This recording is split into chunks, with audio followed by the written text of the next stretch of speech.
वंचित बहुजन आघाडीचे नेते सुजात आंबेडकर आपल्याबरोबर आहेत. सुजातजी, सध्या मराठा आरक्षणासाठी मोठ्या प्रमाणात आंदोलन सुरू आहे. जरंगे पाटील संपूर्ण महाराष्ट्रावर फिरत आहेत. एका बाजूला सरकार आरक्षण देणार असल्याचं आश्वासन देते, दुसऱ्या बाजूला लोक आक्रमक होत आहेत. काल मुंबईमध्ये एका व्यक्तीने आत्महत्या केलेली आहे, त्यामुळे सुद्धा खळबळ पसरली आहे. हे बघा, आपण परिस्थिती समजली तर आत्तापर्यंत आपण एक जाणून घेऊया की मराठा समाजामध्ये आपण दोन भाग बघू शकतो. सर्वात पहिलं आपल्याला एका बाजूला श्रीमंत मराठा दिसतील, जे सरंजामी भूमिकेतनं चालतात आणि जे सरदारकी पॅटर्ननी आत्तापर्यंत ऑपरेट होत आलेत. ह्या लोकांनी महाराष्ट्राचं तसंच समाजाचं पण जे उत्पन्नाची साधनं असतील, शिक्षण संस्था, साखर कारखाने, मोठे उद्योग हे सगळे आपल्या खिशात टाकलेत आणि त्यांनी फक्त आपल्या काही 8-9 कुटुंबांचंच त्यांनी भलं केलं आहे. आणि त्याच्यामुळे एक मोठ्या प्रमाणावरती दुसऱ्या बाजूला आपल्याला एक गरीब मराठा समाज दिसतो, जो सत्तेपासून तर वंचित राहिलेलाच आहे, पण तो इकडच्या विकासापासून पण वंचित राहिलेला आहे, कारण त्यांच्यापर्यंत कधी साधनं आलीच नाही आहेत. आणि काही मराठा नेत्यांनी ह्या राज्यामध्ये मराठा समाजाला वापरून घेतलं आहे आणि तो वापरून घेतलं आहे आणि स्वतःकडे आलेली सत्ता बाकीच्या समाज बांधवांबरोबर ती शेअरच नाही केली. त्याच्यामुळे आपल्याला एका बाजूला दिसतं की आत्तापर्यंत मराठा नेत्यांनी, प्रस्थापित नेत्यांनी सत्ता उपभोगली आहे आणि मोठ्या प्रमाणावरती महत्त्वाची सरकारमध्ये, महाराष्ट्र शासनामध्ये पदं घेतलीत.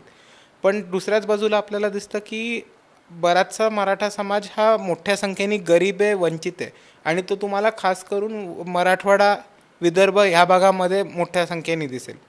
आपण जर 2018-19ची गोष्ट बघितली तर मराठा समाजातले एक तरुण होते, काकासाहेब शिंदे, ज्यांनी गोदावरी नदीमध्ये जलसमाधी घेतली. तेव्हा पण एक मोठं आंदोलन पेटलं, पण तेव्हा पण तिकडच्या समाजाचे जे नेते होते आणि जे प्रस्थापित नेते होते, समाजाचे नेते नाही, प्रस्थापित नेते जे आहेत पक्षांचे, त्यांनी ते आंदोलन तापवलं आणि मग नंतर ते कुठे फिरलं, कसं संपलं, आपल्या कोणालाच कळलं नाही. आपल्याला पण अंदाज नसेल की त्या आंदोलनाचं शेवटी नक्की झालं काय.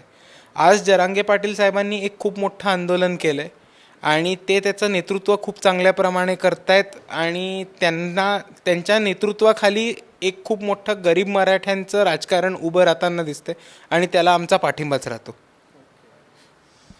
तुम्ही जसं म्हणालात की ही दरी आहे मराठा समाजात, काही प्रस्थापित मराठी आहेत आणि काही गरीब मराठी आहेत.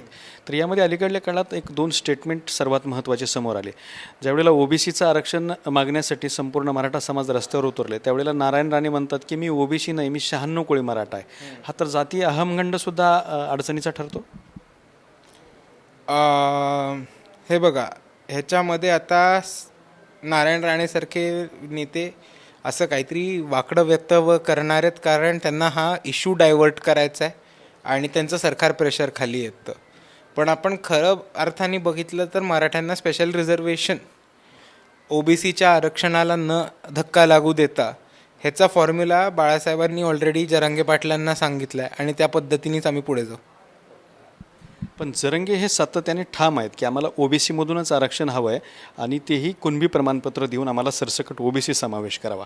त्यांच्या मागणीकडे तुम्ही कसं बघता? नाही, तुम्हाला जसं सांगतो तसं एक स्पेशल आरक्षण ह्याच्यासाठी एक फॉर्म्युला करायला लागणार आहे आणि आत्तापर्यंत तसा जो फॉर्म्युला आहे ना, सरकारनं अनेक वेळेला दिला आहे. म्हणजे SCBC आरक्षण होतं, ते कोर्टात टिकलेलं नव्हतं. त्याच्यापूर्वीचं ESBC नावाचं आरक्षण होतं, तेही कोर्टात टिकलं नव्हतं. तर ते टिकत नाही म्हणून जरंगे पाटील आता विचलित होऊन म्हणतात की 50% आत आणि ऑलरेडी जी कॅटेगरीज आहेत त्या कॅटेगरीज द्या. हे बघा, आता हा जो जरांगे पाटलांचं एक्झॅक्टली असं वक्तव्य नव्हतं. त्यांचा लढा जो आहे तो आरक्षणासाठी आहे. तुम्ही जर त्यांना विचारलं की तुम्हाला कोणाचं तरी आरक्षण काढून तुम्हाला आरक्षण हवं आहे का, तर त्याला जरांगे पाटील ठामपणे नाही म्हणतील. हे बरोबर आहे आणि त्याच पद्धतीने हा लढा पुढे न्यायचा आहे आणि जरांगे पाटील त्याच पद्धतीने नेतृत्व करतील असं आम्हाला वाटतं. आणि आत्ता मराठा समाजाला आरक्षणाची गरज आहे का, तर हो, मराठा समाज मराठवाड्यामध्ये आणि विदर्भामध्ये खूप मोठ्या प्रमाणाने गरीब आहे, वंचित आहे.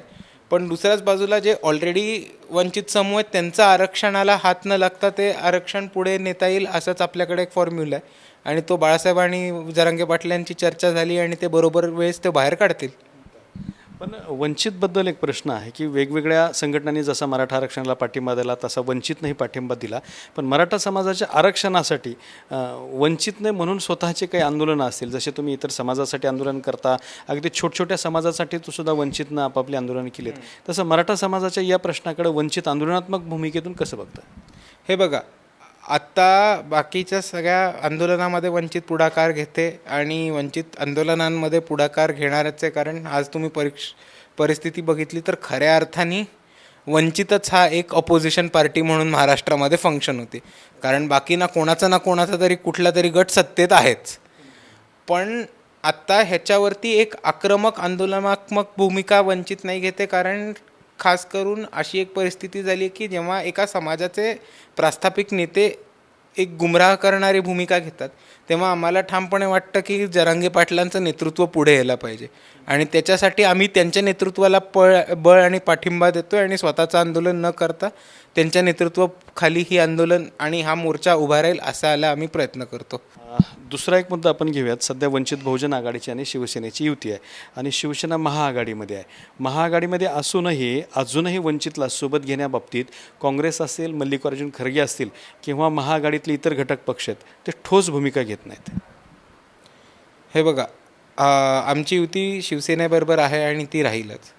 पण दुसऱ्या बाजूला इकडच्या काँग्रेस असेल, राष्ट्रवादी असेल आणि महाविकास आघाडीमधले किंवा इंडिया आघाडीमधले वेगवेगळे घटक असतील, एक त्यांची जी वागणूक आहे त्याच्यामुळे त्यांनी ऑलरेडी एक भारतभर किंवा महाराष्ट्रभर एक मेसेज पाठवला आहे की आम्हाला ह्यांचे नेते चालत नाहीत, आम्हाला फक्त ह्यांची मतं हवी आहेत. आणि मागच्या वेळेस काँग्रेस आणि राष्ट्रवादीनी आमचं वंचितमुळे नुकसान झालं असं मोठं टुणटुणं आणि रडगाणं महाराष्ट्रभर लावलेलं आणि ते बऱ्याच मोठ्या पद्धतीने लावलेलं. बी टीमसुद्धा म्हणाले तुम्हाला. हे सगळे फुकटचे आरोप त्यांनी केलेले. ह्यावेळेस त्यांना युती नक्की का करायची नाही आहे हे कळत नाही आहे आणि युती न करता परत त्यांचे पेड यंत्रणा, पेड पत्रकार, ट्रोल्स हे परत ह्या पद्धतीने वापरणार आहेत का खरंच सकारात्मक युती करून भाजपला हरवण्यासाठी ठोस भूमिका घेणार आहेत, हा त्यांनी आता ठामपणे निर्णय घेतला पाहिजे. कारण जनता देख रही आहे. लोक आता मूर्ख नाही राहिली, लोकांना बरोबर राजकारण कळायला लागले. लोक मूर्ख कधीच नव्हती आणि त्यांना कळतं काय चालू आहे.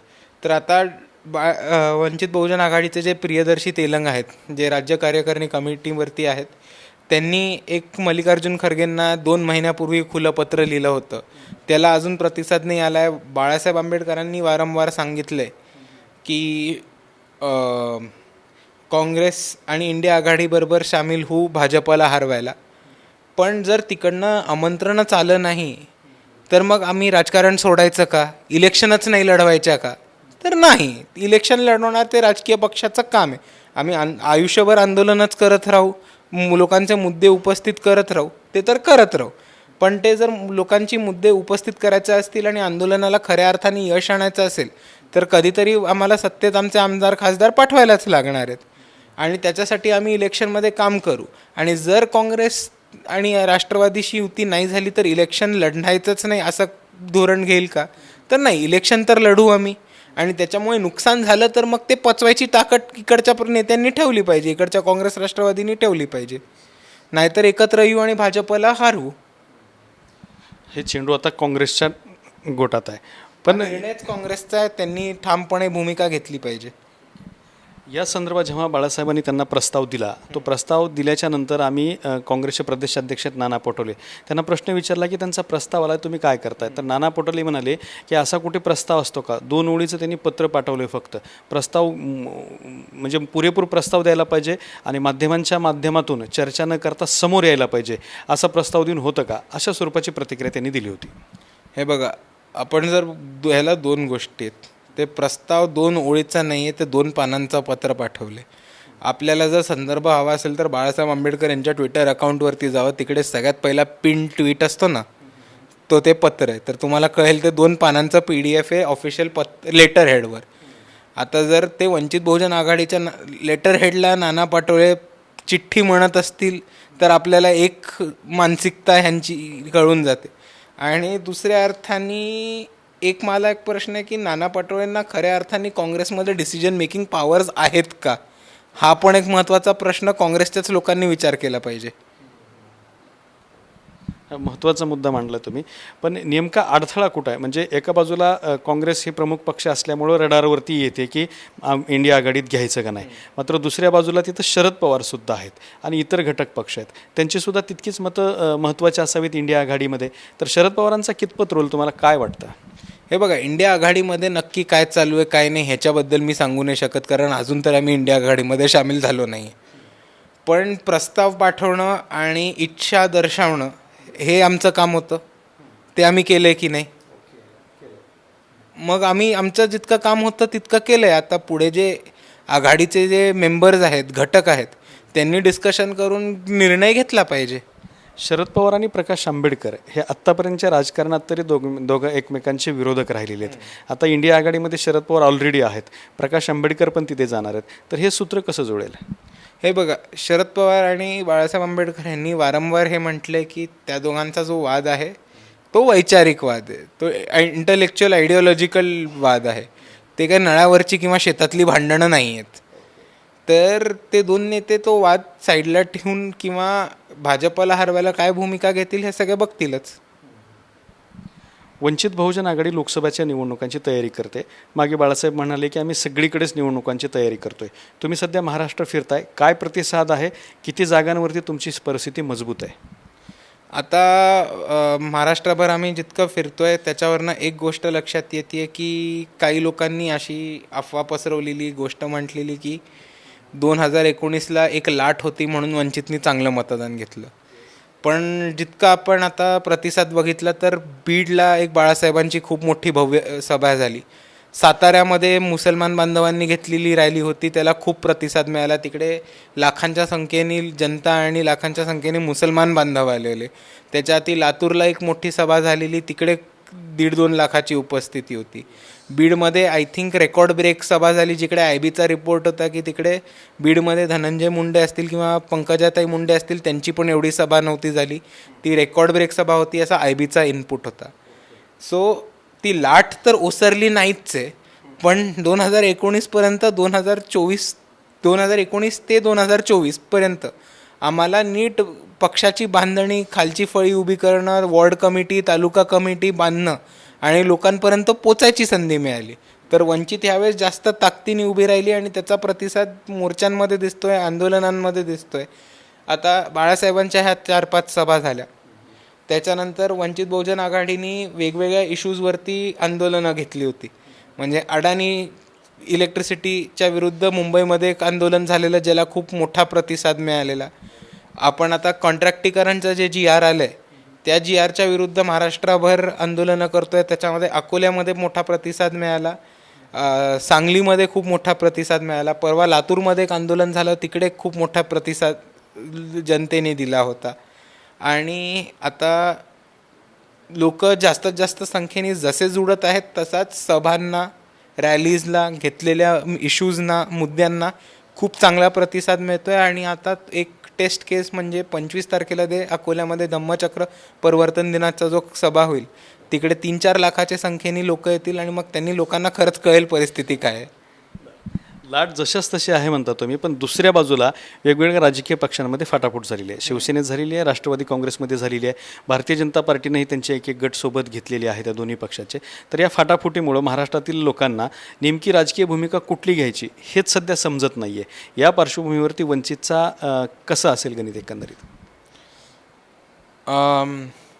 ह्या पार्श्वभूमीवरती लोकांना एक गोष्ट कळली की सत्तेसाठी कोलांटी उडी मारू शकतात, सत्तेसाठी विचारधारा साईडला टाकू शकतात.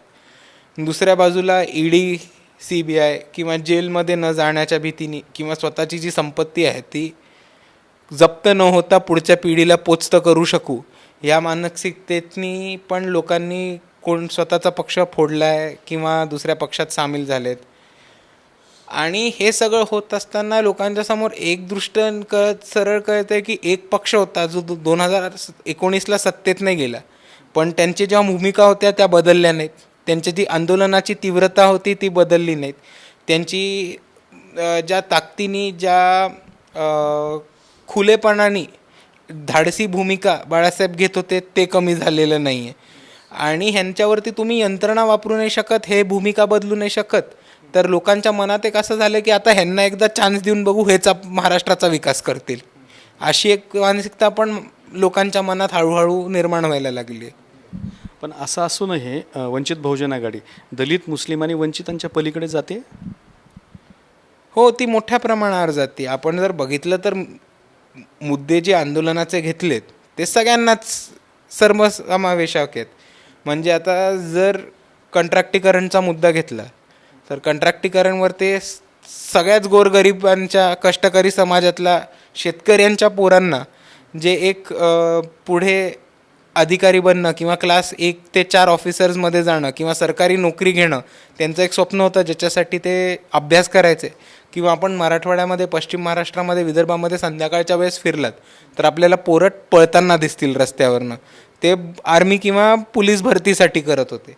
तर हे सगळ्या जे समाज होते त्यांचे मुद्दे उचलण्याचं काम वंचित बहुजन आघाडीने केले. मुंबईमध्ये अडाणी इलेक्ट्रिसिटीचे वाढीव बिल्स येत होते, त्याच्या विरुद्ध काम करणंचं काम वंचित बहुजन आघाडीने केले. आणि अडाणी विरुद्ध जिकडे शरद पवार अडाणींच्या प्लांटच्या ओपनिंगला जातात, जिकडे शरद पवार साहेब NDTV जो आता अडाणींच्या मालकीचा चॅनल आहे त्या चॅनलवरती जाऊन म्हणतात की अडाणीसारख्या बिझनेसमॅनवरती टीका करू नये, त्याच्या विरुद्ध अडाणीच्या कंपनीच्या हेडक्वार्टरवरती मोर्चा काढण्याचं धाडस हे वंचित बहुजन आघाडीच करतं आहे. आणि आता इलेक्ट्रिसिटीचं वाढीव बिल हे फक्त दलितांना, मुसलमानांना किंवा बहुजन समाजातला नाही येणार आहे, ते सर्वांना येणार आहे. तर जनतेच्या मुद्द्यांवरती थेट हात टाकून काम करणाऱ्या पक्षाला योग्य तो प्रतिसाद मिळतच राहील. तुम्ही मगाशी बोलताना एक मुद्दा बाहेर काढला, तो म्हणजे जरांगे पाटील यांची राजकीय भूमिका काय असेल किंवा काय होतील हे बाळासाहेब आणि जरांगे पाटील हे सांगू शकतील.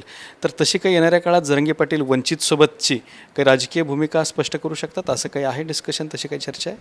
तुम्ही वेट अँड वॉच करा. असं आहे, पण तुम्ही वेट अँड वॉच करा. थांबल्यावर यात काहीतरी माहिती मिळेल. बघू सरप्राईज येतो की नाही तुम्हाला.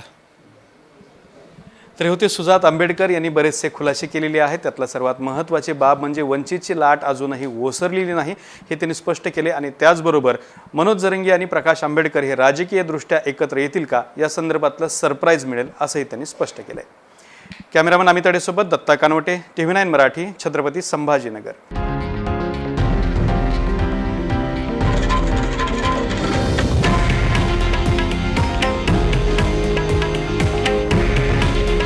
हे आहे देशातील नंबर 1 न्यूज नेटवर्क आणि आपण पाहत आहात TV9 मराठी. काळजी तुमची, हित महाराष्ट्राचं.